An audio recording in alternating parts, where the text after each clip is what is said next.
What up? What up? It's Ibn Webb, Quran, the Sum here. Official thanks situation I got going on here. Essex County All Day Edition. Mike Fess, uh, great young man, solid young man. No, got a chance to read about him, hear about him in regards to his work that he did over at Caldwell. Also got to catch him when he went on to Holy Cross and catch a game. Actually, still just kept my eyes on him as far as just how well he was doing, on the field, but actually off the field as well. He's even a much, much better person here. So, like I said, one of Caldwell's finest. And I'm just looking forward to just getting to know him a little bit here. So hold tight. In Connecticut these days. I'm right in Hartford. You're in Hartford? I'm right in Hartford. And actually my daughter, she goes to public school in West Hartford. She's literally down the street from you. Oh, right at Hall High School? Yeah, she's a little further down. What's that? North Main Street. She's in elementary school. Oh, okay, cool. Okay. Don't worry, I know the good. beard with the beard and everything. I should have a high schooler or somebody in college. Yeah. I'm a late bloomer. I took my time, wanted to have some fun first. Yeah, that's great. I was down in Hartford last night. I was over at the UConn game actually. Okay. Last night over at the Excel Center. The boys or the girls? The men's team, yeah, they end up losing their first Big East game at home with fans since way back. So it's sold out. It was cool. They didn't play very well, but it was a cool experience. My first time over there. No, definitely. I know they started out ranked too. They was in the top 25, I believe. Yeah, I think they got up to like 17, and after this loss, they'll probably might be on their way out of the top 25. But that's okay. It's early in the season. Yeah, hopefully. I mean, and I know Danny's not going to play around with them, so hopefully they'll get things in order. Yeah. So I hear basketball start for the high school. They started this past week, I believe, right? Yeah. They started. First games were Friday or Thursday, I think. Okay, and you guys are ranked like second in the state, second, third in the state. Yeah, we're up there. We try not to look at that stuff, So you can't help with all this stuff these days. Yeah, I know. We end up winning Thursday, lost yesterday. We played over at Trinity, lost to Wilbur Cross. Okay. Yeah, down in Haven, yeah. Oh, you was in the what you call it, the Hurley Classic. Yeah, Doc Hurley Classic. Yep. Oh, okay. And you guys got a kid going to, I think, Fairfield. Curtis, I think is his last name. Yeah. Yep. So he's a legit D1 player. So it's good. We got him, a couple other seniors, and then a bunch of sophomores and a couple freshmen on the team. So young, but he got some good senior leadership. Nah, good stuff. I actually ref. Oh, okay. I try to stay in the loop here and there. I'm not refing this season just with everything. I just can't run up and down with no mask. I'm just not running around with no mask on. No, I know. It's brutal. The kids, I mean, even the kids, they do their best to keep their mask on while they're playing. But I mean, come on, let's be real. It's not going to stay on. So it's definitely. By into like 3 minutes into the game, they probably sweating this down to their chin. I mean, how many times they got to change masks? So yeah. Again, I understand. Trust me, I'm not trying to joke around it. Oh yeah. But I know it's a lot for them to go through. So I think they'll play like under any circumstances to have a game or two and play this thing out. So absolutely, yeah. I can't imagine playing with a mask on. So I can't empathize with these kids. I never experienced it, but they're truly living through a special and very unique time, Yes. In our country and for high school sports, for everything. So my hat's off to them they've been very adaptable. They've been very adaptable and willing to, do whatever it takes to play. So got to give it up to them. Now, what's your position over at Northwestern? So I'm teaching two classes. I'm thinking college, Northwest, excuse me. Yeah. I'm teaching two classes, but I'm serving as assistant athletic director too. So helping to, oversee the department, all the different teams. So I kind of got my foot in the classroom, but also in the administrative side of it with athletics. So it's good. I like it. It's a good balance of like, I love to teach. I love interacting with the students in the classroom, but at the same time, I kind of get, that administrative experience. I get to, get the sports side of it. I'm not coaching, which, I miss him a little bit. It's been 2 years since I've coached. I didn't coach last year.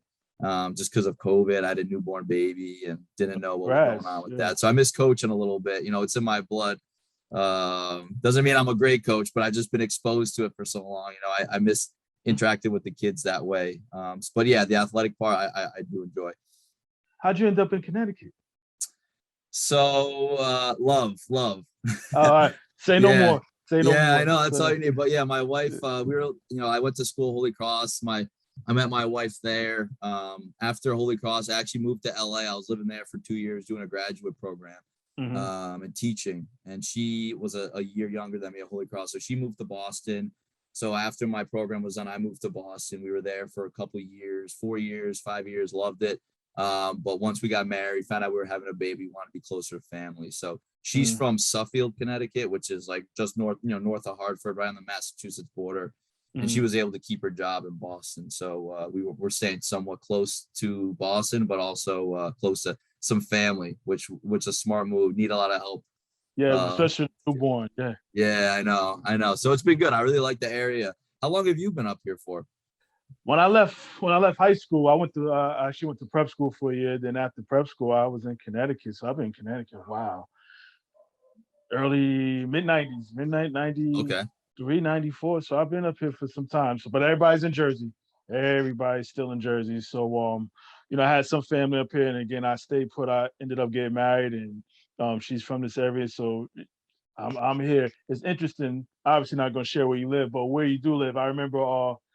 When I found out, actually, we were looking for places out there, but I was like, I'm not dealing with the bears and area, and actually that place, it's like tucked away. It's like no highway. You gotta drive a No, little bit to I get to a know. highway, but it's gorgeous out there. I mean, like I said, we actually looked at some houses. This is probably about 2 years ago. We're really Okay. seriously considering it too. Yeah, I always, going from Jersey, driving to school in Massachusetts, Connecticut was always just a cut through state. Yes. And, it was always trafficy. So I never associated a lot of many good things with Connecticut, but I never been up to this area. Mhm. But yeah, I mean, it's funny that you mentioned the bears and like the wildlife. I remember my first bear. We were walking through like a state park and a bear crossed me and my wife's path like 30 yards in front of us. Mhm. And we like didn't know what to do. We paused, we stopped, we're panicking, we let it just kind of like walk away for a couple minutes. Then we started walking, and a couple was coming towards where the bear was, and I was like, hey, there's bears up there, and they're like, yeah, and they just kept going. So I was like, all right, they must Yeah. be used to it. They must be from the area. So I'm getting Yeah. used to Nah. it. You getting I used? think Nah. in Caldwell though we had some squirrels and a couple deer here and there. That's about it. Hmm. You trust me. Now I know you're saying just from mountainside to just being in Caldwell. So were you thrust into sports or did you just find your way to it? I think, my parents never forced anything upon me. They always let me kind of do whatever, my heart brought me to, whatever I was passionate about. But I think, I was just exposed to sports at such a young age that it became something that I love to do. I remember, I mean, I don't really remember this, but from what my mom and dad tells me, my dad would bring me to practices over at West Orange High School when I was in diapers, and he would Mm, have kids just watch me while he was coaching, and I don't know what he was letting me do or who was in charge of me, but he didn't care, he just wanted to get on the court. But it was great for me to grow up the way I did. I was always in the gym, with my dad. He's exposed me to all sorts of different sports, specifically, basketball. And so, yeah, it was thrust into it, but it was definitely something I was exposed to at an early age. With all my family history of sports, with my uncles at Immaculate and the Valley and stuff like that. So it's always been a big part of my family, but also just, my by nature of my dad being a coach, I was always exposed. Now with the little league and all that, what did you wind up playing first? You remember? Um, you know, I, it's funny. So, I mean, I was always playing basketball. I was at my dad's practices, but I mean, in Caldwell, started off playing soccer. Okay. I played soccer through fifth grade. So my best friends in elementary school were soccer players. And then, just by nature of my dad being a football guy, coaching football, in fifth grade, I decided to switch over and play football. So that's when I started playing football, fifth grade. And so I played baseball through ninth grade and decided to play AU basketball instead in the spring once I got to that point. Played Mhm. lacrosse a little bit in seventh and Little eighth lacrosse. Yeah, grade. that's a great sport. Yeah, just because it worked better with my AU basketball, what I was doing. So, I mean, I played everything growing up. Mhm. I didn't discriminate, right? I just liked competition. I liked the social aspect of it. So, Definitely basketball at first, but all these other sports just kind of fell in my lap too. Interesting. You said AAU. Who did you play for? Who was your AAU team? I played for the Jersey Knights, so based out of Montclair, Glenfield Middle School. We would practice. Craig Brandon ran the program, and our coach was Keith Hines. So he went to Immaculate, played at Montclair State. I think he went to Montclair. Montclair, Hines are Montclair. big in Montclair. Yeah. Went to Montclair State. And then he was coach, and then my dad eventually got involved coaching and stuff. So had some really good players all over Essex County. A lot of Montclair kids, some West Orange kids, Cedar Grove, Verona. But we always joke. We had some really good athletes. We were been better as a football team. All our guys end up going play football in like Division I. So it was a good experience for me to get down there, and just honestly, Caldwell's a great town, and it was awesome. But it's kind of a bubble, So AU basketball kind of got me out of that bubble, got me exposed to different people from different places. Kind of just like, being at West Orange High School with my dad when he was coaching, that kind of got me out of that Caldwell bubble a little bit and got me exposed to, other people, which I thought is a blessing. Looking back, it's a complete blessing. No, absolutely. And I know what high school was it? Any doubt in your mind? Nobody tried to stranglehold you down to Immaculate, or you knew you was going to Caldwell? No, yeah, it was Caldwell all the way. I was sipping the Caldwell Kool-Aid. I growing up in Caldwell, I remember going to football games, and a funny football tradition at Caldwell is the day before the first game, all the Caldwell football kids dye their hair bleach blonde. And you can always tell it's kind of crazy. I don't know who started it, but growing up, you look at those kids and you could always tell who a football player was in town, and you kind of looked up to them, and you went to the Saturday football games over at Bonnell Field, no lights, no turf, they recently got it, but you go over there and you kind of, I sip the Kool-Aid of their success and being part of the tight-knit community that is Caldwell football, just Caldwell as a town. And so, while I was exposed to all these places outside of Caldwell through my dad, basketball, other things, I knew I always want to go to Caldwell High School just because of, the friends I had and the community. No, absolutely. And I know I'm dating myself. My senior year, they actually was the number one team in Essex County, Caldwell. I'm trying to think who was Eric Hansen. He was a lineman. I remember. Okay. Like I said, I'm dating myself, but I remember they were the best team in Essex County my senior year, actually. Yeah. So I already the tradition. Yeah. Yeah, Ken Trimmer was a great coach. I mean, he recently retired. He's still involved in Caldwell sports. He probably will till he dies. He just can't get enough of it. But he's a really good coach. I remember they had 20 plus years of making the playoffs, being over 500. Actually, my freshman year was the first year that they didn't for 25 years. So yeah, it's really, really great program, and a lot of the same coaches that made that program so great over those 20 years are still there. You got Tom Lamont as the head coach, Dan Romano, a lot of great people that have stayed with the program. And that's one of the things that made it, such a great program. It still continues to make it. They just won the states this year, didn't they? Yeah. It was impressive. I would try to tune in. My dad would share some of his login information so I could watch the games live a little bit, and he'd go to games. And they were blowing teams out when no games were even really close, so really impressive. And it's great to see.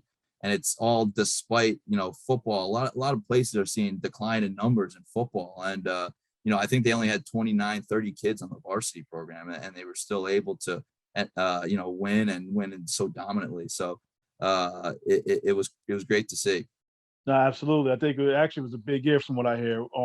With Essex County teams winning the states, I think them, a couple other schools, I think won.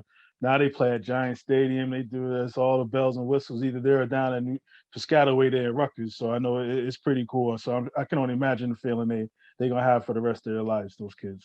Oh yeah, it's something you hold on to, like, hopefully it's not the highlight of their life. Hopefully they're looking forward to the future, to some amazing things with family and profession and whatever it may be. But it's something that can never be taken away from them. I know, like, I was back in Caldwell last weekend. Took my dad to the Army Navy game for his birthday over at MetLife, and so I met up with some buddies, and we still talk about it. We still talk about playing together. We won a state championship when I was at Caldwell, and so It's something that is just bonds you together, and something that you won't forget. It's a memory that can propel you to bigger and better things in the future.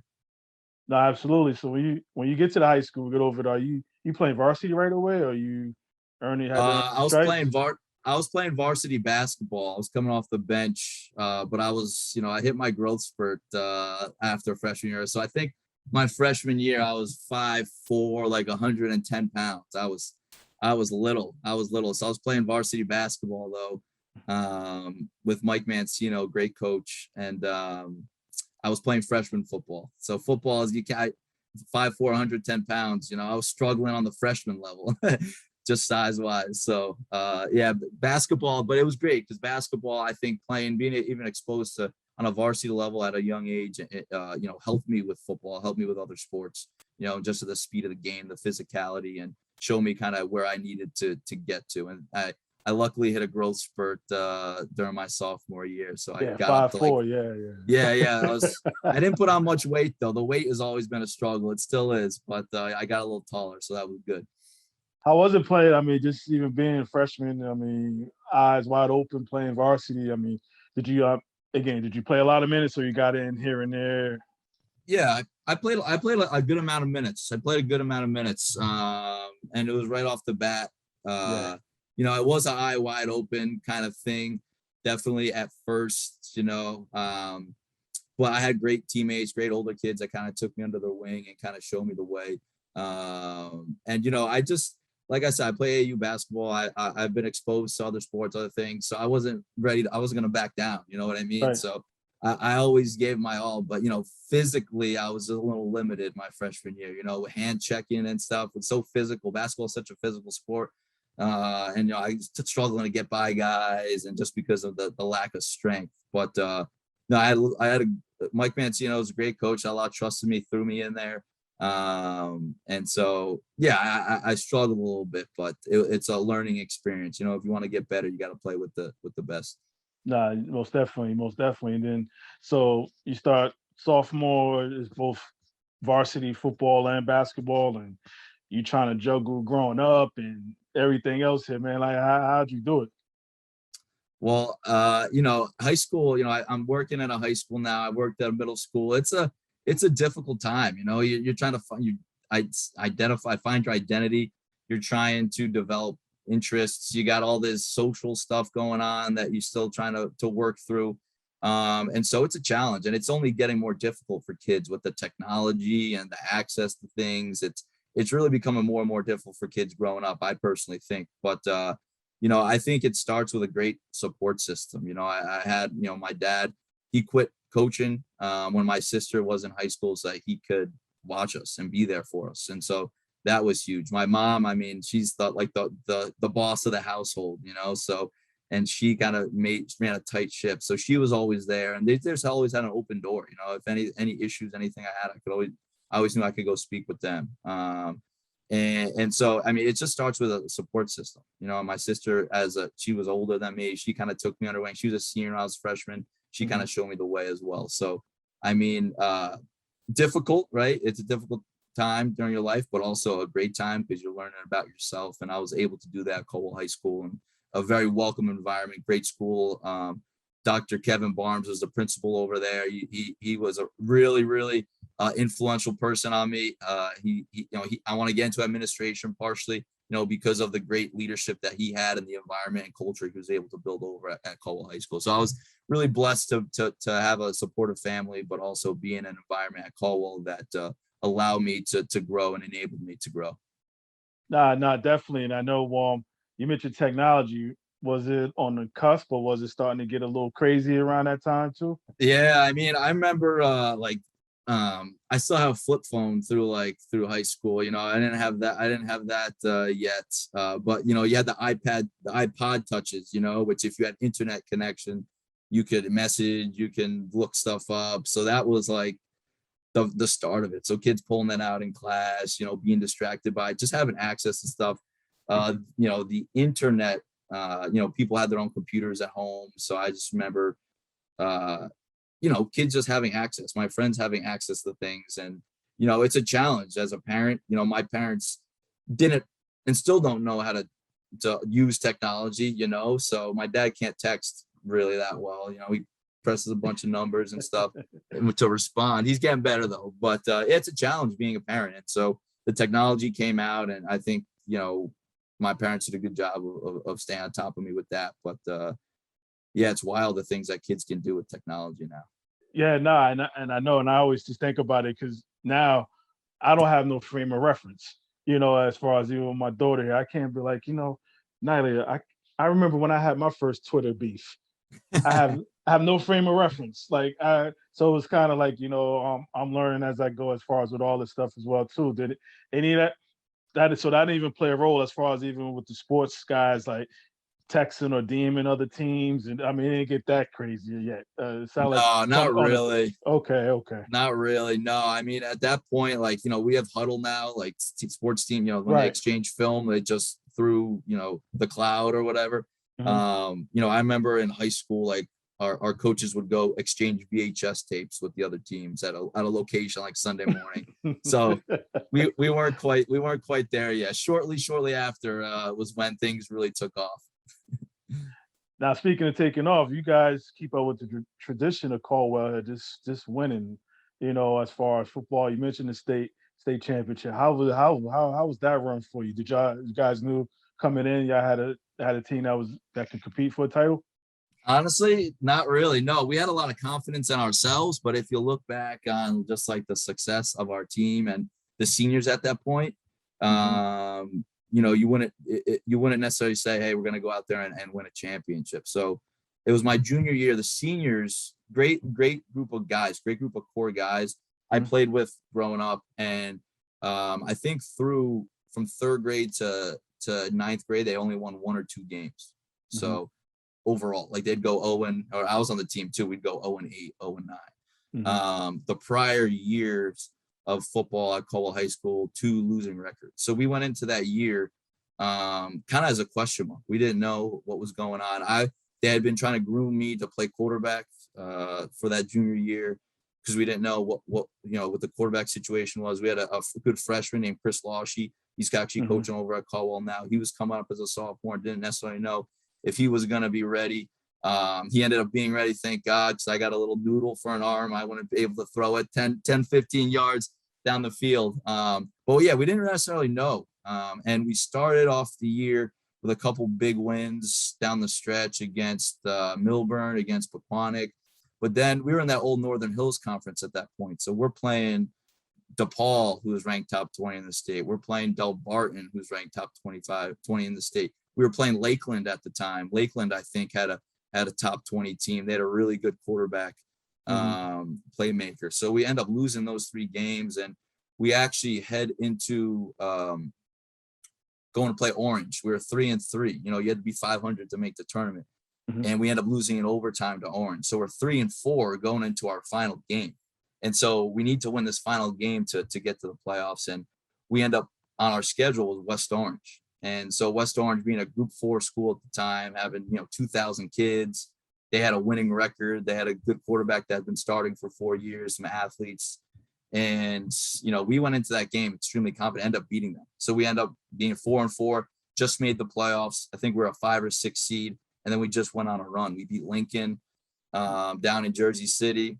Hmm. We beat Hillside over at Union High School. They had a really good linebacker named Marcus Sproul, Hmm. who ended up starting like 2 or 3 years at Syracuse. I think he had like 25 tackles against us the game that we were playing him. But we ended up being Hillside, and then we end up playing Governor Livingston in the playoffs. And so it was really kind of a Cinderella run for us. And we just had a really core group of guys. We had a really good senior leaders that paved the way. Frank Lasanti, Matt McGinnis, guys like that who really were great leaders for the young guys and pulled us together and gave us the confidence we needed to win. So it was a really magical run. We ended up 8-4, and again, like I said earlier, it's just looking back, it's a great memory. It's something we can always refer to as kind of a notch on our belt. It's good bar talk, when you get older Yeah. and, Oh and yeah. you Oh reminisce yeah. with these guys. It's Yeah. good stuff. So yeah, it's one of my favorite sports memory, if not my favorite sports memory growing up.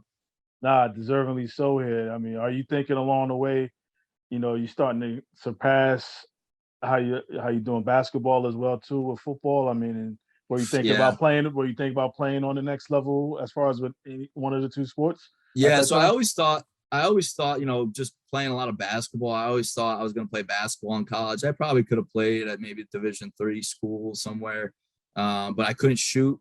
Uh, I couldn't shoot. I had some limitations, but, I didn't necessarily think football until after that junior year. I think freshman year I played. Sophomore year I played some varsity as a football player, but again, sophomore year I was 5'9", 130 pounds. I was struggling, just the physicality, and I got a little bigger, and I had that really the big year that junior year, and so that's when it clicked in my mind, like, okay, I think, I love football. I always liked football just as much as basketball, Hmm. but that's when I really realized that I could play at a higher level in college, and schools started reaching out to me and stuff, and so um, Caldwell is. I always try to break the mold. Caldwell's always a football town. I wanted to be like, oh, let's go, turn this basketball program around, which we did. We had some good years, but ended up falling in love with football and wanted to play that at another level. Now, how hard would in those summer and like off season workouts, you just start to step that up as well too? That's Yeah, honestly, I should have gotten the weight room more. okay. I'm always I'm a skinny guy, and just naturally, people used to joke when I got to college eventually, which I'm sure we'll talk about, but they always thought I was a cross country runner, so so I should have gone to the weight room more. Yeah, we had coaches who would help work out with us in the summers. We would run, but honestly, we didn't have a really we had a core group of guys working out, but so many guys played other sports. We had guys playing Legion baseball all summer. We had guys playing basketball all summer. We had guys doing other things. So we tried our best with getting guys together, but it wasn't always a ton of guys that we had. But I definitely turned up in terms of just the training, and I had a trainer in high school, athletic Okay. trainer actually, my senior year. Craig LaBianco, he's not even training anymore, but he helped me in the weight room get more confident in there. And Mhm. Todd Romano ran the weight program over there, and so I was one of those guys that shied away from the weight room a little bit. I'd rather just go play. That Right. was kind of me. But I definitely did dedicate myself more so, those older years of high school. Yeah, and you mentioned that, and then even obviously the whole you play your senior year, this and that, and eventually I crossed the stage and graduate. Before doing all that though, what schools are looking at you before you ended up to sign on Holy Cross? How was that whole process? Yeah, it was, I wish I look back, I knew nothing of the process really. It was just very kind of overwhelming, schools talking to you, but I was looking at like some Patriot League schools. So I ended up at Holy Cross, but Lafayette, Lehigh, Monmouth Hmm. was talking to me, Bryant, schools like that. And so I ended up at Holy Cross just because of the comfort level. I felt most comfortable there. I felt like it was a small, tight knit community, and the process isn't like it is today. Though I feel like the process is just exponentially got more. The coaches have just gotten much more involved in terms of being access to kids, texting, DMing, the Twitters, all social media. It's really turned up a notch. So again, it wasn't quite there yet. I saw coaches calling and reaching out, but it wasn't quite to the level that I see it now with kids, posting every single offer they have on Twitter, and coaches making all sorts of different videos and graphics with these kids. Wasn't quite like that yet in terms of my experience.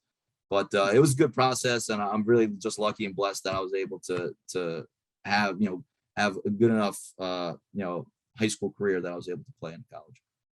How were your parents during the whole process? They let you just kind of handle everything, or Yeah, as far as yeah, the decision? definitely, yeah, definitely.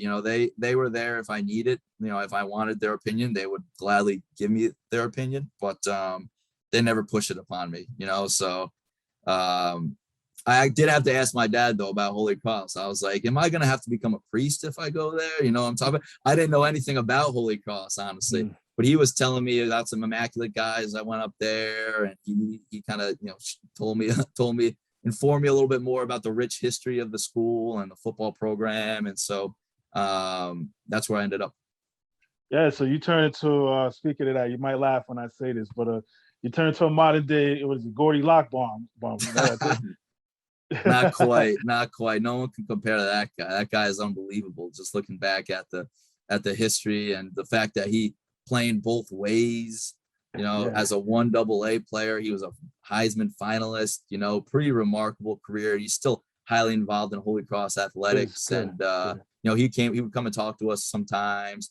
He would come and just come to tailgates, and he was a real normal guy. And so that's definitely someone that, you know, everyone I think in the program looked up to. But yeah, definitely not Gory Lockbaum. You know, don't throw that out there. Nah. I know Holy Cross is a good school, and actually, I remember. Actually, I went to prep school actually in Maine, and our last game was against Holy Cross. They had this turf. You might as well just been playing on cement. Yeah. You might. And I know, and actually, I'm gonna tell you, they would probably kill any school that would do this for football. That was our second game of the day. We played a game. We played a whole football game the day earlier that day. And then wound up playing Holy Cross later on that afternoon. Oh I my think God. we actually played WPI. We played WPI, and then we went over and played Holy Cross. Like crazy, Different crazy. times. That Oh would my God. never allow that. Yeah, No, this is there's so many protocols in place, and which I get, as there should be, you know. So that's amazing, though. That's yeah. amazing. But you get a great town. Worcester is a great town, and I mean, again, um, did you sense like a kind of a Caldwell kind of feel to it? You know, as far as You being up know, there. not to Worcester. No, you know, Worcester's a big city. You know, it's a big city. It's the second largest city in New England, and so that was a different experience. It's an extremely diverse city, a lot of history there. Mhm. But Holy Cross, I would say Caldwell-ish because it was a small, tight-knit community. You know, I was used to that, and so that's what made me feel most comfortable. So it was great. It was kind of the best of both worlds. Holy Cross is kind of like this enclosed campus within Worcester, but then you could go out, venture out to the city of Worcester, and it really was a great city. You know, at first glance, you're kind of like, I don't know about this place, but then you meet the people. You go out into these different areas. I lived there all 3 summers, so I didn't really come home to Caldwell much in the summers. I'd come home for a few weeks, but I'd be up there all summer working out. And so I really got a good sense of the city and great people, you know, blue collar people. And, you know, it's got a bad rep, honestly, in New England. People kind of throw shade at it, but it's a real up and coming city. And I think New York Times came out with an article recently saying it's, you know, one of the most up and coming cities in the country. So it's good, really good spot, really good spot. Yeah, and you get to play freshman year, correct? Yeah, yep. And so again, I show up there. I'm going with this trend. I show up about 155 pounds, you know, and I walk in. I'm an 18-year-old kid, 19-year-old kid walking into this locker room with 22, 23-year-old guys that are, you know, just massive and just, you know, they're adults. You know, I'm just a little kid walking through there, and so I ended up playing a lot freshman year. I was on special teams. I think I had like 10 catches. And so despite my lack of strength and size, I kind of made up for it with some speed and just understanding the game, you know, just being in the right spot, Right. knowing how to position myself, you know, understanding coverages, things like that. But again, I walk into that locker room and it's intimidating. You know, you got these guys that have been there for 4 years. They just won a Patriot League title, you know, but the cool thing about, again, and you know, this reinforced the reason why I chose Holy Cross, is just the older kids were so great in taking me under their wing, and the Caldwell kids were the same way when I was young, and Holy Cross was the same way. And you know, it was cool that they just saw me as one of them, and they showed me the way and how to work and how to get better, and it was just a special place. So I'll always remember that and always preach that to kids. You know, I think some of the best leaders are the ones, the older kids that take the other younger kids under the wing, show them the way, you know, because it's easy when you're a good player and to get all worked up and focus on yourself, you know, but the true leaders, the true guys that you want on your team are those guys that are going to demonstrate, and not only demonstrate by example, but, you know, be vocal with younger guys and show them the way. And so that's what I experienced. And I was really lucky and blessed to be able to have that. How'd you juggle like academics, social life, the business of football? Because it's a business now.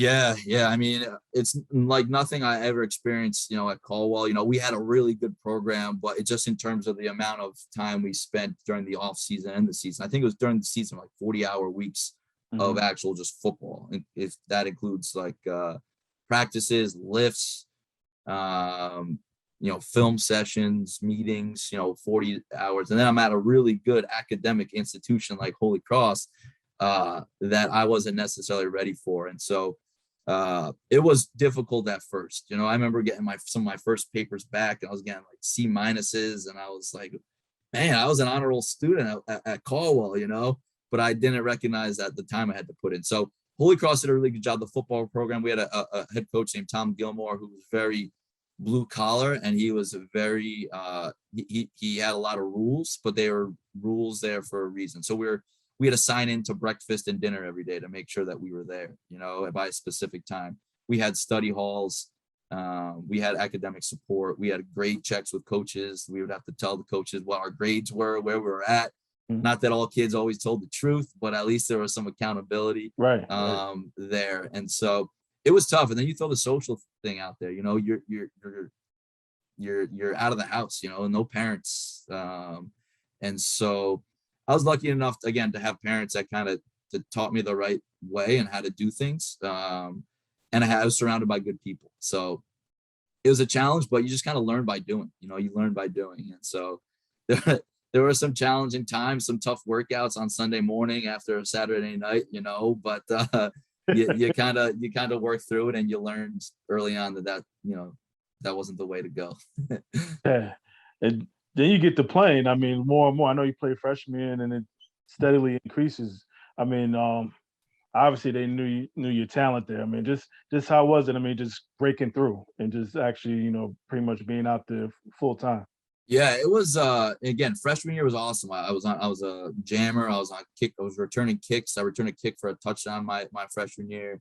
Mhm. And so going into sophomore year, I was starting, right? I was supposed to be the guy, the man, help, be a really main contributor. And I remember our first game that year was against UMass. It was before they moved to 1A. It was, I think, their last year before moving to 1A. They're 1AA in the CAA still. We played on a Thursday night at Fitton Field. We don't have lights there, so they actually brought in lights for this game, made it a night game, and it was Oh, nationally worse, the televised. portable lights. Yeah. Yeah, it was nationally televised on CBS Sports Network. And so, we're looking at this game all year, all summer, and it's my first real time being like one of the mainstays on the offense. And so the game ended up not going the way I wanted to, or as a team we wanted to. I ended up fumbling twice that game, both lost fumbles, and I actually got yanked from the game.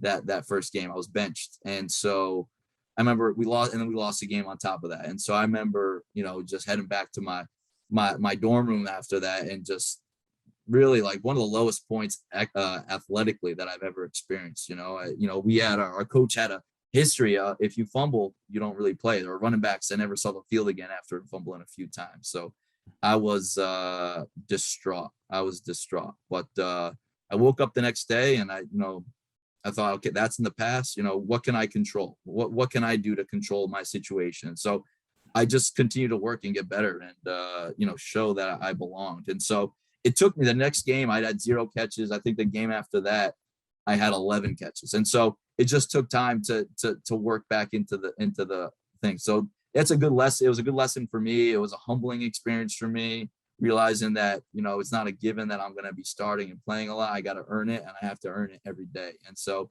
it was a terrible time, but I look back, and it was honestly probably one of the best things that could have happened to me, in my Holy Cross career. Never fumbled again after that, and never turned the ball over again. And so it was humbling. And I think so many times today, kids athletically, that would happen, and kids just put their heads down and to call it. That's it. That's my career. I'm gonna transfer Oh, to sure. I another was just about to say that. school What chance? or whatever it may be. And so it was a good lesson for me. And I'm lucky that I was able to earn my way back, and that the coaches had enough faith in me to earn my way back.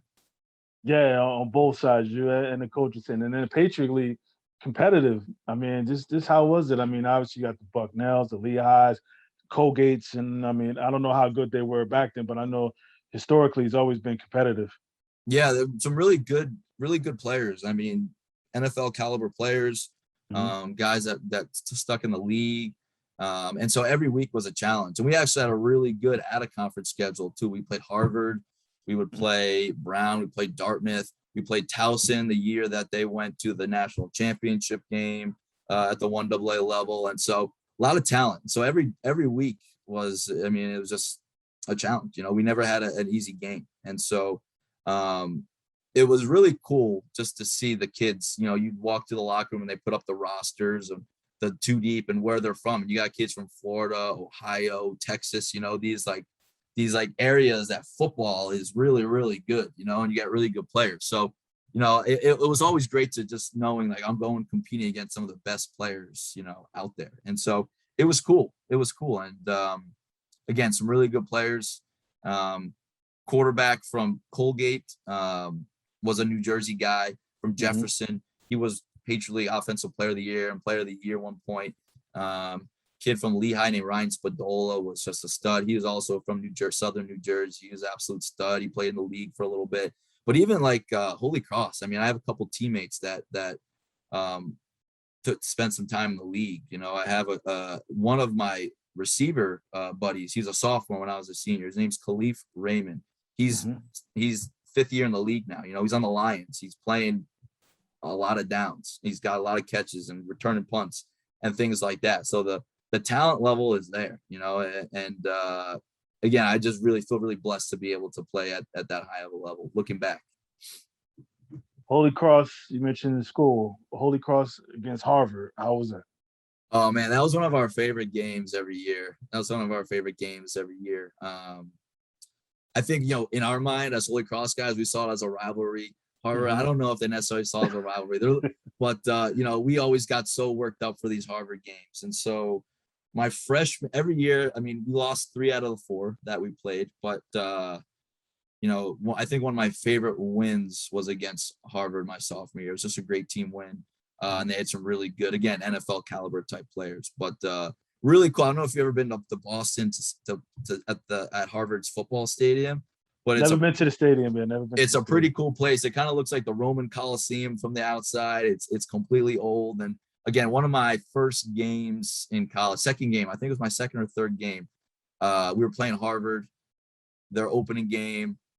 Like 20,000 people up there in the stadium. And it was really cool. And I was returning kicks. And so that was a really cool experience for me. And so we lost another game my senior year in triple overtime. Actually, Cameron Brate, the Tampa Bay Bucks tight end, had the winning touchdown that game in triple overtime, I believe. And so just a really cool experience. And Gordy Lockbaum talked to us one of the times before Harvard game. So we always got really worked up for that. It was always a good competition between Ivy League and Patriot League. Patriot League, nah, definitely. And I know the accolades, and I know you're going to be humble about it. You know, as far as all Patriots, do you still hold the reception record at Holy Cross? As of now, I still have the all-time leader in receptions at Holy Cross, but I always joke around. I call a lot of bubble passes. I call a lot of screen passes, 4 or 5 yard gains, you know. That was one of our favorite plays. But no, I think during the time, you know, I wasn't focused on that. You know, I just wanted to play and win and do my best. And, you know, now looking back, it's just a really cool thing. And if it gets broken, it gets broken. It doesn't matter to me. But just looking back again at the rich history of Holy Cross and the fact that my name's up there in one category in terms of all-time leaders, it's just pretty special, you know. And it's just, you look back even at the school, you know. So I won an award called Crusader of the Year. It's given to a person that's academically pretty good, in the communities pretty good, on the field pretty good. And so, you know, other guys that won that award are guys like Tommy Heinsohn is up there. He won that, you know, Jersey guy. Yeah, exactly. He's Gordy Lockbaum. Ronnie Perry, he's another guy who's kind of a legend at Holy Cross. And so it's just cool to have my name up there with those legends of the past. So again, sometimes I look back, it's like, how did I do that? You know, how did I make it through? But again, it was just the support system that I had, the great teammates that I had, that they made that all possible. Nah, definitely. I think you had a little bit to do with that too. You know, A little bit. Like I said, a lot of bubble pass, a lot of 4 or 5 yard gains, you know? now you had the single season too, didn't you? You had that as well. No, I didn't have the single season. I think I was like second or third or fourth in terms of single season. And actually, the year or two after I left, the kid ended up going out and having like 105 Oh catches. wow, yeah. So yeah, it was pretty amazing. But So he caught more bubble routes then, huh? yeah, he caught a lot of bubble routes, a lot of bubble routes. Now, Yeah. did you think about the next level, trying to give that a shot? You know what? I did, but no, my body was just so I had so many little injuries. Again, I'm not the biggest guy. I luckily missed one game in college. That's it because of a concussion. But I had so many nicks and little injuries, and my body was just hurt. It was just I feel like it didn't work to its capacity anymore, you know? And so I was just looking at the likelihood of it happening, probably not, and I wanted to enjoy my senior year. I put so much time and effort into football for so long that I was just thinking about the next what I'm doing next, and wanted to focus on just enjoying my senior year and seeing what I was going to do next. And so thought about it. Sometimes I look back and I'm like, I wish I could have tried. Mhm. I should have tried. But again, I think I was kind of limited size wise, athletically. But again, it's good bar banter when some of these guys, all my friends get fired Oh up. yeah. They're like, Oh, yeah. you could, they see someone run like an out route, 2 yard out route. Like, oh, you could have did that, Fess. You could have did that. It's pretty funny. Nah, and I know from there you go from the East Coast over to the West Coast. How was that experience being out? Was it LA? Yeah, I was in Los Angeles. I lived there for 2 years. So again, I didn't really know what I wanted to do. Mhm. I ended up taking a couple education classes in college because my dad is in education. And so and my mom works at schools. And so I was like, you know what? I'm gonna just take an education class so I can have conversations with my dad about it at like dinner and my mom about it at dinner. And so took an education class and got a great professor who actually just like acknowledged that I had some maybe potential in the field of education and just kind of took me under his wing. Just a mentor to me. I was texting him yesterday. He went to Providence College, so I was texting him about the UConn game, but he kind of pushed me to look to education. So he knew this program in Los Angeles called Partners in Los Angeles Catholic Education, so I could get my master's for debt-free through Loyola Marymount University, and also get teaching experience at the same time. And so I'd never been west of Ohio. I don't know what got into me, but I decided, you know what? I'm not really an adventurous person like this, but I was like, you know what? I'm going to move to LA. So I got into the program and I did it. And looking back, it was one of the best experiences of my life. I met so many great people, just such a different culture out there. I think it made me a better person, a better, more well-rounded person. Just to get again out of the bubble of Caldwell and the bubble of Holy Cross and out to expand my horizons a little bit. So it was really good. So I got my master's from Loyola Marymount University, learned all about Hank Gathers and Bo Kimball, and the boys. So that was cool going out there to games.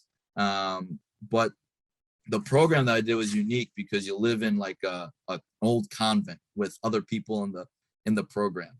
Okay. And so I was living in South Central Los Angeles off of Martin Luther King Boulevard with a bunch of people in a convent. And, I'd go to the grocery store and I was the only white guy around. I'd go to the Martin Luther King Day parade on Martin Luther King Day, and I'm like one of the only white guys. But it was like a really cool experience. We were close to, the downtown area. We were close to Burbank where I worked. We were all over. So it was a really cool experience. Won't trade it for the world. Maybe a more well-rounded person. Met some lifelong friends. One of my best friends, I was just at his wedding in LA 2 months ago because I was in it. So really cool experience. Got to coach a little football out there, but really was focused on the teaching and the academics. Interesting. And even being out, you just see it like worlds of difference as far as even, I don't know, did you like Skid Row? I remember going out there, just even seeing all of that too, like big homeless population out there. Yeah. Unfortunately. Honestly, I was so naive. I think I had this vision of when I moved to LA, I'm going to see movie stars everywhere. They're going to be like, everything's going to be nice and clean and poly. Like it's just going to have this like la la land. But then you go out there and there is lots of poverty. There's lots of homelessness. And living expenses are super high. And so it's not this like, place that you put on a pedestal like I thought growing up, where there's movie stars in Hollywood and things like that. It was much different. So again, very humbling experience and good cultural experience for me too. Did you get to see a movie star? Did you catch somebody passing? You know what? So one of my friends in the program, his dad was actually the deputy mayor of Los Angeles. So he had tickets to a Lakers game one day. So my buddy took me and another buddy, and we were like third, fourth row, not on the court, but like up from like the actual stand start. We're like third, fourth row. And in typical LA fashion, we had so much traffic parking that we didn't get in there till like the second quarter.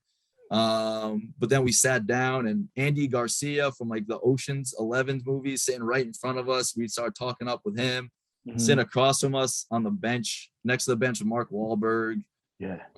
You had Denzel Boston Washington. Guy, yeah, Boston you had guy. Denzel Washington, like a couple rows in front of us. To the left. The Game, the rapper, was in the corner watching front row. So that was a pretty cool experience for me.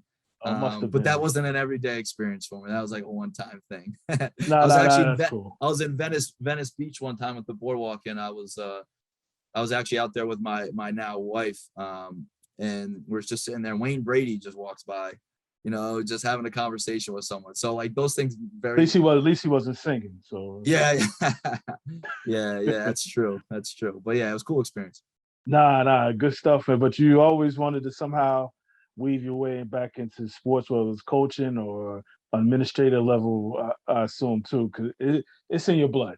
It's in your blood. Yeah, it is. It is. Again, my dad was probably one of the biggest influences in my life in terms of just, how to be a man, and how to, really carry myself and do what I do. But I just love working with people. I wasn't looking to be in an office job where I sit at a computer all day, and that's just not me. And so I'm not motivated by money, really. Obviously I want money, but I'm not motivated. I want to go make as much money as I possibly can. That's not necessarily what I'm all about. My wife would be mad at me, like, you got to go make some more money. But you know how it is. But no, I just love working with people. I love working with students. I wake up every day and I'm excited to do what I do. They make it worthwhile. I don't necessarily see it as a job always. I see it as like a vocation. Something that I'm really making an impact with. And so coaching is one way to do it. In the classroom, it's another way to do it. And then administratively, from the athletic director perspective, just creating opportunities for students to do what they love, and to, again, mold themselves into adults, right? And find themselves through sports, right? Is something that I find really valuable, because again, we know, most of these kids, 99.9% of these kids aren't going to go play professionally anywhere, but right. I know me and you and others know that, it has a profound impact on your life, not just athletically, but helps to make you who you are, makes you successful in the future, helps develop skills that are going to be helpful for you, resilience, other things, I think back to just that fumbling story against UMass when I was in college. That helped made me more resilient, right? That's something that I carry with me when I go through challenges and other aspects of my life. So just being able to share my story with people, create experiences for students, in that way is something that I'm passionate about. I can hear it as you're saying it here, and sports and life is like the ultimate parallels, and I think what has sports given you that sticks with you to this day?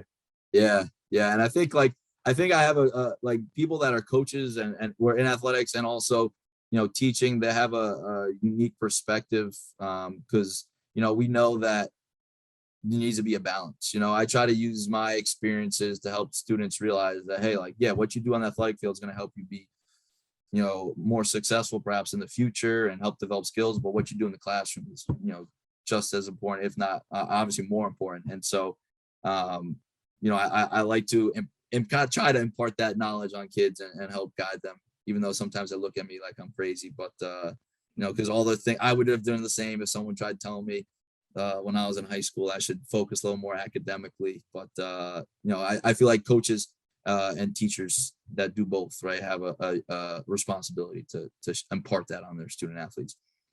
And make us believe, make us believe here. And whether it's a coach, whether it's an educator, they try to make us believe. And I said I wasn't going to share this, but I'm going to mention it, just poke fun at your dad. I mean, made us believe. Made us believe. One of your dad's favorite things. I don't know if he's ever said it to you. It might have just been on the court. He's like, I've seen stranger things happen. That's like one of his little go-tos to us throughout my years. And even we playing St. Anthony's in the height of their reign, we're down probably 30, 40 points, third quarter, fourth quarter. He's still talking about I've seen stranger things happen. I'm sitting there like, nah, this game is pretty much over, coach. Hey, nothing strange about this. Yeah, Yeah. But my point is, as far as again, they still make you believe that you go out there and I don't know, he maybe thought we could get on a 50-0 run and win this game against the number one team in the country. But, but they make you believe. And, and I think to your point, as far as when you talk about educators and coaches and what have you, now being a parent, as far as just, just having that belief and having that convincing, this energy around you and people gravitate and to your point, they might not think about it now, but let them leave high school and have some years like you and I, we probably like, oh yeah, it makes sense now. I get it. Oh yeah, well, kids, it's funny. Like kids, like students recognize everything that you're doing, not whether you know it or not, or recognize, or they're showing it.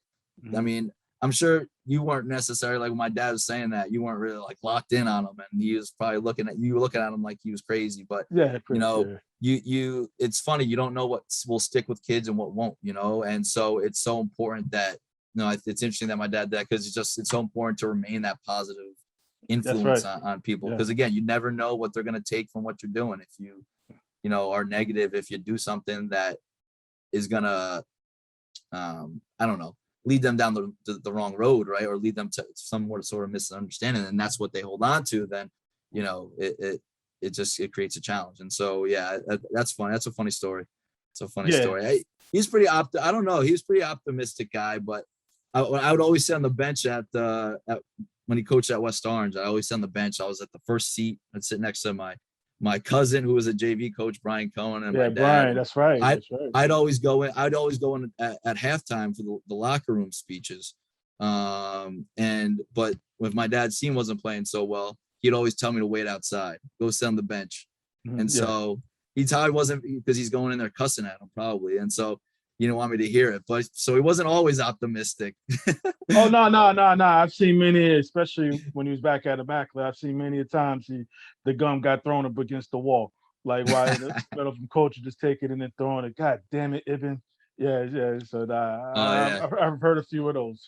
Yeah, you gotta watch him, that coach now. He's calmed down a lot in his old age. He's calmed down a lot. Now I'm gonna try to get down to some. I'm gonna try to surprise him and pop in here. But before, I appreciate the time, Mike. I was get you put you on the spot a little bit before we bail out of here. All right, sounds good. All right, cool. Jersey guy here. You Turnpike or the Parkway? Parkway. Twitter or IG? I like Twitter. I like the informational stuff. Okay. All right, this might get you in a little trouble, but some time has passed. You should be all right. Ever sneak a beer while in Fess Tavern under 18? Well, by Fess's Tavern, I think I was in like 5th grade when it closed, so not there. But my dad's got a garage bar out there. He built a bar in the garage at our house, so definitely snuck a few out there for sure. He calls it Fess's West, west of West Orange. So definitely snuck a few beers out there. Caldwell or Holy Cross? Caldwell. It's made me who I am. Holy Cross that has as well, but you can't forget where you're from. And I look back at just the memories I had and the people that were involved with my upbringing and have influenced me. I think back to that. And I probably don't keep in touch with those people as well as my Holy Cross people, but because it's been longer ago. But there are so many people that have touched my life through Caldwell that I gotta say Caldwell. Speaking of that, was Coach Trimmer mean to you? Coach Trimmer, man, Coach Trimmer is an amazing person. He's just such a great leader. He helped talk. You talk about making people believe. You know, when we went on that run junior year, we were 3-4, right? He was, as well as the other coaches, but he really was a catalyst behind just making us believe, you know, making us believe in ourselves, building confidence up in ourselves. And he's got some great stories about Trimmer. We probably don't have time to go through all of them. We got some great stories about Trimmer. He was hard on us, and but he was also very caring. You know, you could tell like he really cared what he was doing. And again, he was a Caldwell legend, and so I always looked up to him and the kind of culture that he developed. And you look back, you know, just his organization and things. Any coach would benefit from learning from him. Nah, definitely a legend. Definitely a legend here. Basketball, football. It depends the season. During basketball season, I like basketball. During football, I like football. But hey, they kind of intersect sometimes. So yeah, I know. Right now, I've been big into college basketball, so I'll go basketball right now. I've been watching a lot of college basketball. Who's your team? Honestly, I'm just a fan. You know, growing up, I love Michigan State. I think I became a fan in, I think 2000 when 2000 when they won the national championship with like Martine Cleaves and Mo Peterson, I think might have been a team, Charlie Bell, guys like that. I just love the way they play. They always play hard. Tom Izzo, I love the way he coaches. So Michigan State, if I had to say anyone, but I don't know. I'm sort of starting to lean towards UConn. You know, I'm trying to pick up on a hometown team. I don't know. We don't have any professional sports here in the state, you know, so it's the closest thing we got. I know. So hopefully, I mean, like I said, I think Danny will turn around, and I think the women. I know Paige is hurt, but I'm sure once she gets back, they'll get going. Yeah, definitely. They'll get going. Best team you ever been on in your life? I got to go with the 2008 Caldwell Varsity high school football team. I mean, just the fact that, you know, we got the evidence to show it, right? That state championship. Again, just in terms of, you think team, best team, it depends how you define it, right? I don't think we're the most talented team of all time, right? We probably weren't most talented, you know, team ever to go through Caldwell, but I think the cohesiveness that we had, just the leadership that we had, the belief that we had, right? We had, for some reason in our mind, didn't make any sense, we had an irrational belief that we're just going to go out and beat West Orange in that final game, you know, and so, which we had no business of doing, and we ended up beating them. And so it was just, that was just a run that I'll never forget. And so that has to be the best team that I've ever been on. Yeah. About the best game you ever played in your life, what sticks out? I don't know. I would say maybe that state championship game that year. I think I had an interception. I think I had like 100 yards rushing and a rushing touchdown. I'd have to say that because I just was on both sides of the ball. I performed when the lights were bright. That's right. Is there a game you like to have back that, I mean, every night like that comes to mind? Yeah, I think the first game, just thinking about Caldwell sports, the first game I think of is my final high school game against Orange. It was the North 2 Group 2 semifinals. We're playing Orange, a team we beat 34-0 2 weeks prior, and we end up losing 10-7. And we just weren't ready to play. And I think back to that a lot. You know, I just said I was home last week, saw some of my buddies that I was played with that I haven't seen in a while. That came up in conversation. So I have to go with that. We should have went back to back, I think, but Orange was a good team as well. They ended up having our number that day. Top 5 football players from Caldwell. Top 5 football players from Caldwell. Thinking back to when I was growing up, some guys, I don't know way back. I can't speak to way back. Fair enough. But some guys that I think back to growing up, I think Tommy Edwards was a great football player. He ended up playing baseball at Rutgers, but he was a really good football player, 3-sport athlete. I think quarterback wise, I think of a guy named Mark Delora. I think Mark Delora, he was a quarterback. He was really good player for them.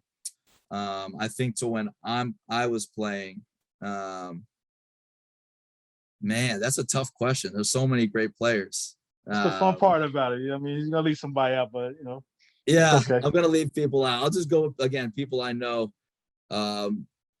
Gotta go with, oh man. This is a guy I think of, doesn't get as much love as should get. Frank Lasanti. He was a senior when I was a junior, and just a great leader. Ended up playing at Rowan, but he was a really, really good leader. Chris Lawshy was a really good quarterback for us. I'll go with him. I'm just throwing out guys that No, that's giving about them some five. love. That's about And, five.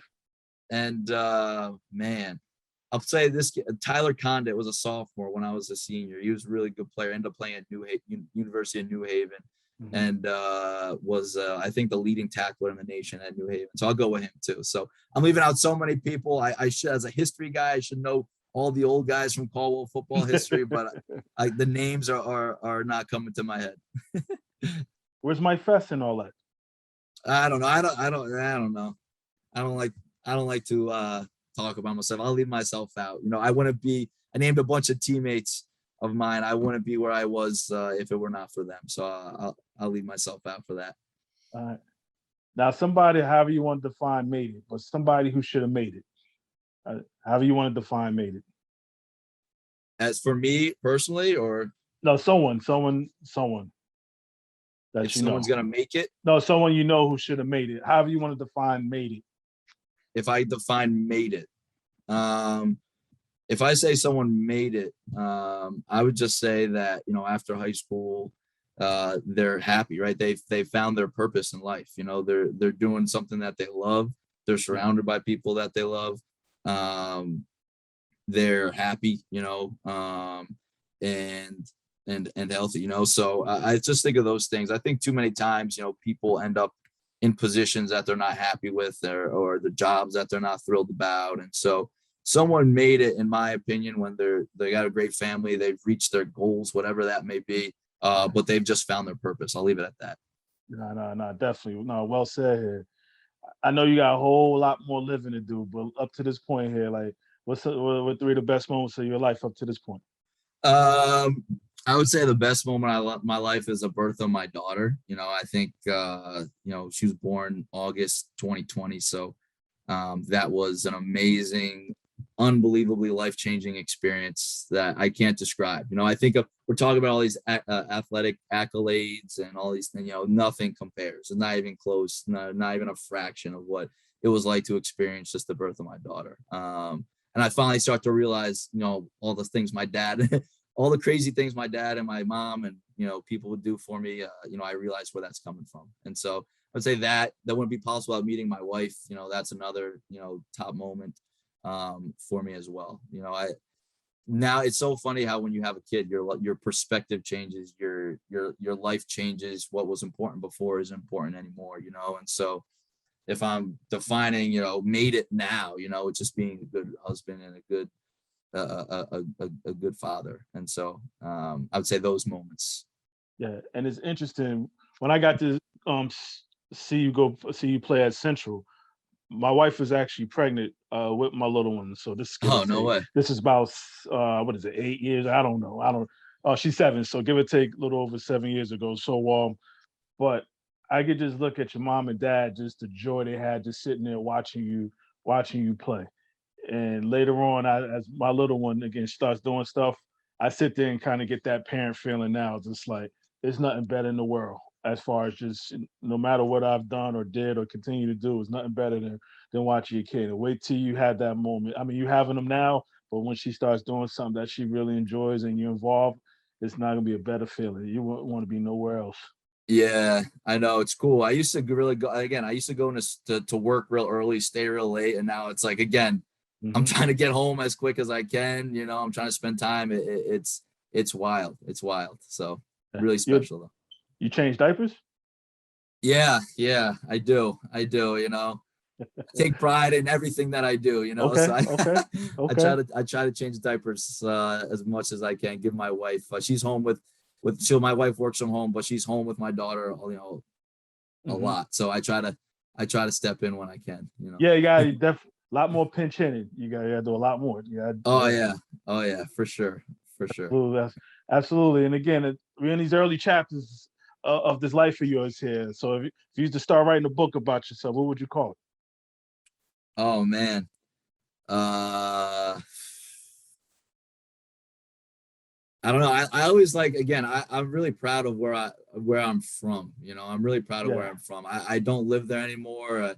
I haven't lived there really since I was in high school. I've been gone, but I'll go with Caldwell made, New Jersey made, so I'm really proud of where I'm from. And again, I look back and I just think of all the people in my life, and all my family, and just everyone that has played a role in helping me become who I am. And so I wouldn't be here without all the coaches, teachers, family members, friends that helped shape me into who I am.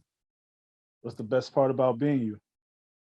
My family. I gotta go with my family. Yeah. I just feel, again, I feel lucky every day to wake up and have a roof over my head, and just being able to support myself and my family, but just the joy that being a father brings me, and being with my wife, and having just a supportive family. I think that's the best part. Hmm. And where you at right now, as far as what advice would this might give that 18-year-old about to graduate Caldwell? What advice would you give him?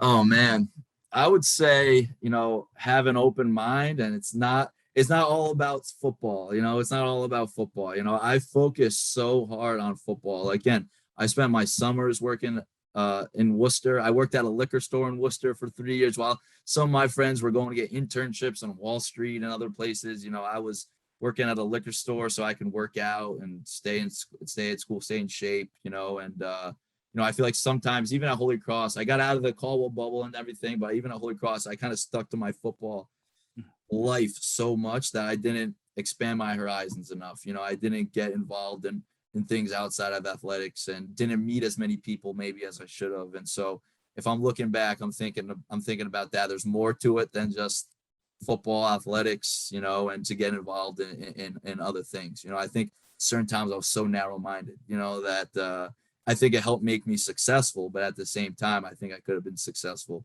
with some other things. It's pretty funny. I was so narrow-minded. I didn't really date or anything. I didn't date or anything in college, but as soon as football ended my senior year, I ended up meeting my wife. So it's just funny. It's funny. I think I would have been a little distracted if she had been around prior. So maybe my narrow-mindedness helped, but I wish I expanded my horizons a little bit. Yeah, no, but it all worked out too. Yeah, it did, for Yeah. sure. For sure. And the Fess household here, who's the best athlete? I know you got a sister and mom and everybody. Who's the best athlete in the house? Rather, I let me reframe that question. Were you the best athlete in the house? I gotta say, yeah. My sister's the smartest. She got the brains. She's smart. My dad, he was a lineman. He was a lineman. So he he always says, I'll give my mom number two though, because my dad's a lineman. He says he always sort of played tight end. I don't know if I believe it. Hmm. Uh, and he was a point guard. My mom always says I got my speed from her. She said she used to win races down at Watsessing Park back in the day down in Bloomfield. So I'll put her at number two. Okay, But okay. yeah, I would have to go with myself at least. I can not be humble with my family. I'll say me for sure. All right. With that being said, you remember the first time you beat your dad on 1-on-1? I honestly don't. No, I honestly don't.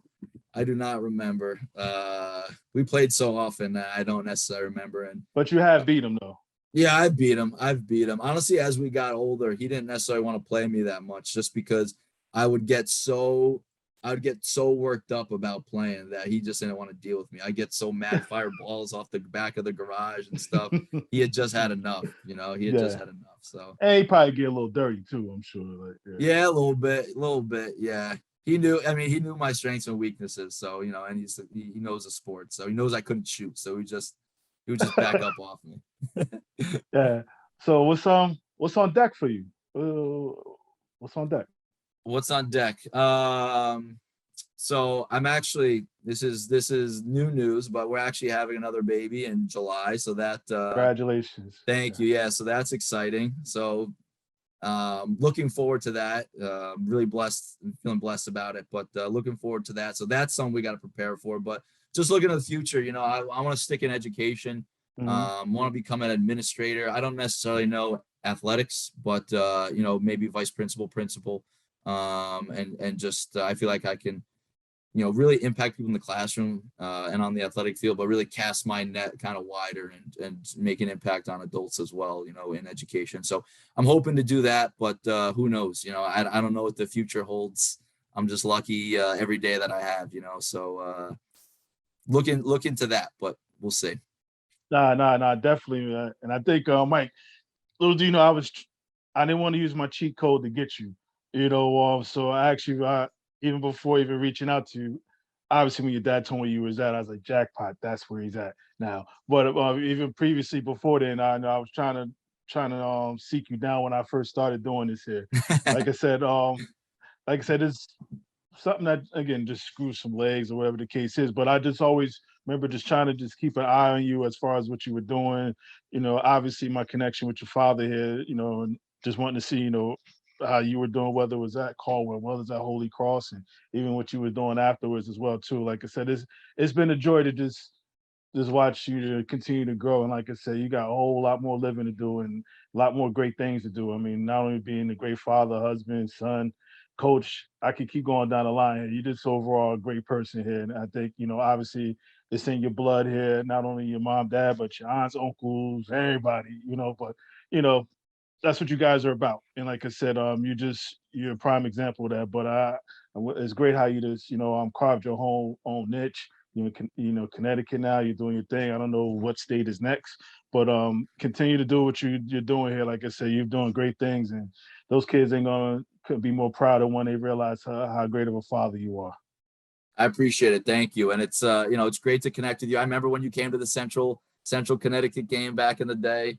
Yeah, And yeah. so it's cool that we're able to continue, just meeting you then into this conversation, and hopefully Mm. both being local guys, continue this in the future. We got to grab a beer sometime. Absolutely. Definitely grab a bite to eat or something here. Like if I'm only next door, you can throw a rock. Oh I'm only yeah, next door. definitely. You can tell me some more stories about my dad at Immaculate, because he keeps those stories kind of hush hush. He only tells me Oh, the stories when he got a little bit more tame. yeah, no, definitely, not a problem. I'll enjoy that. Definitely, we can. I'll give you the uncut versions here.